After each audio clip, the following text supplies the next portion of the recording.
Today's episode is brought to you by Security Financial Management. Ooh, welcome back to the Best Advice Podcast, guys.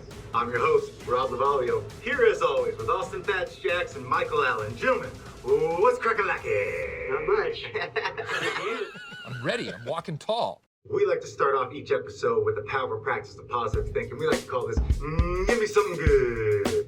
Give me something good. Hey, give me something good. Today's Give Me Something Good is honor of Michael Allen right here. This is our managing partner. He runs our Melbourne office, and he was just announced on, I think it was Advisor Hub, Mike? Yes.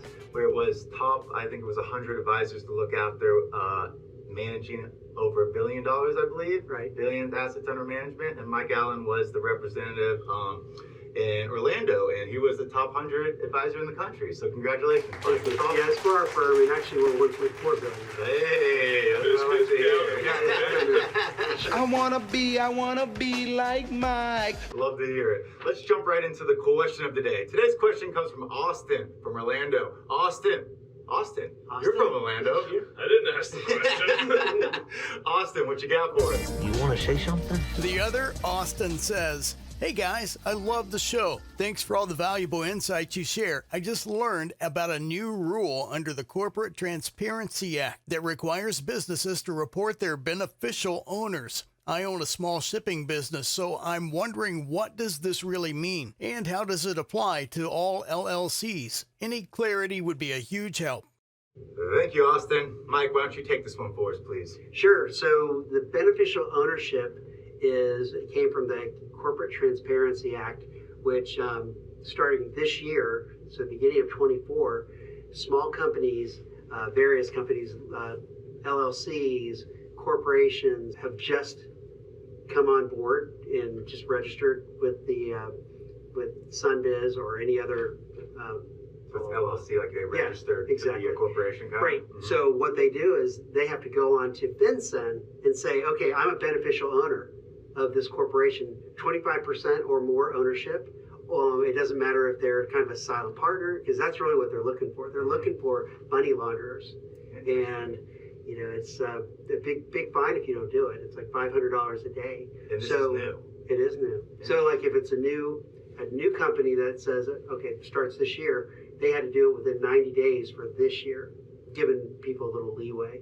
But the thing is, like Austin and I were talking about earlier, is if somebody just goes on Sunbiz and does their own filing, and they don't have a CPA that they deal with, they don't have I'm worried. estate planning attorney. Yeah, I've been talking to you guys about that. I have a very that. small, I don't have a business, I have an Airbnb, but it's an LLC, right? Yeah, so it's you have to do it. By the end of this year, did you start it last year or this year? Last year. Okay, so you have till the end of the year to do it. It takes like minutes to do. It's super easy, and it's just you? Yeah. Okay, so what you need to do is go on to FinCEN, and we can post that website to go on to.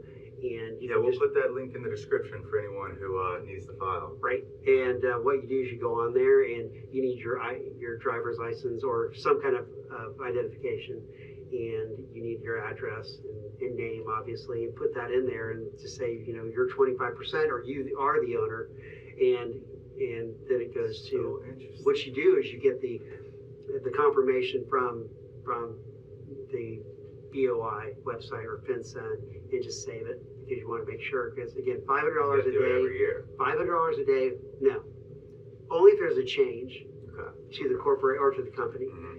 So $500 a day, and you could go to jail, which is just crazy. What they're doing is they reenacted that. They came out with that this year, right? Right. Okay. So if it's again next year, you have 30 days. But if you're a corporation or an LLC that's been in existence for a while, you have until the end of the year to do it. Right. Again, any changes, like so, say if you buy a new building, you have Airbnb.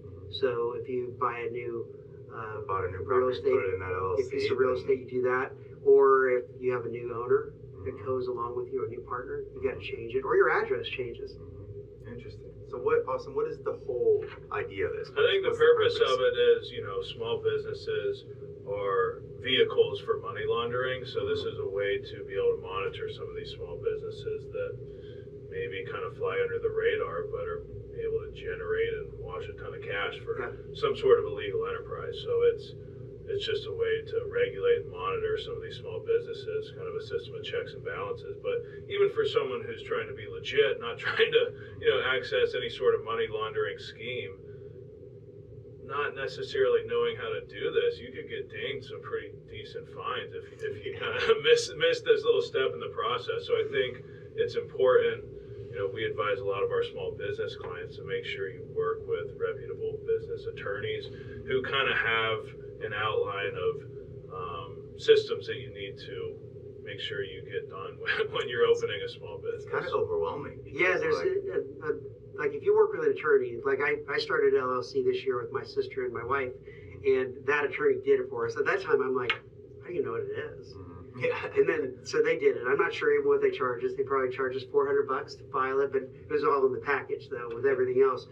However, if you don't work with a CPA or an estate planning attorney, you don't know to ask these questions. They are starting to send mailers to people, but it's very vague. Because like how many people actually are getting this mail and reading this and be like, oh, this is a new law I need to do. Like that, if you're not working with someone, this happened to me in my Tampa Airbnb where I was getting charged $500 a day because I forgot to file like something for my permit, and I was like I was in non-compliance, right? And if you don't have a professional working with you, like showing you step by step of these things or these checklists that you need to constantly be reminding yourself of, you can find yourself in some serious trouble like I did.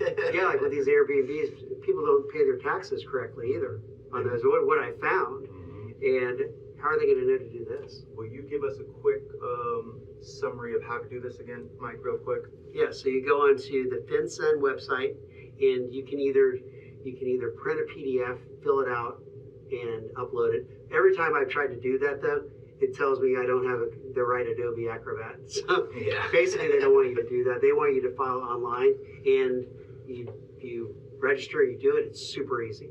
Amazing. That's great content. And I've had to make a change to one as well, and you just have to go through the process. And I did chat with them, or not chat, but email back and forth, and they were really good. They're quick.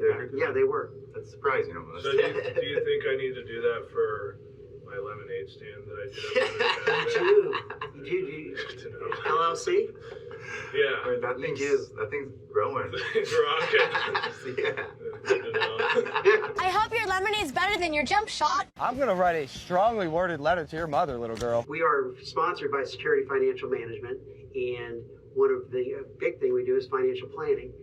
If you have anybody out there listening, if you have any needs or just want a second opinion for a financial plan or just an update in your investments, we're happy to take a peek. All right, guys. Remember, the secret to wealth is not what you earn, it's what you keep. Happy days, everybody. This podcast is for entertainment and educational purposes only and is not intended as personal financial advice. Before making any financial decision, please do your own research and consult a financial advisor as needed. If you have a question for the guys, email podcast@bestadvicepodcastguys.com.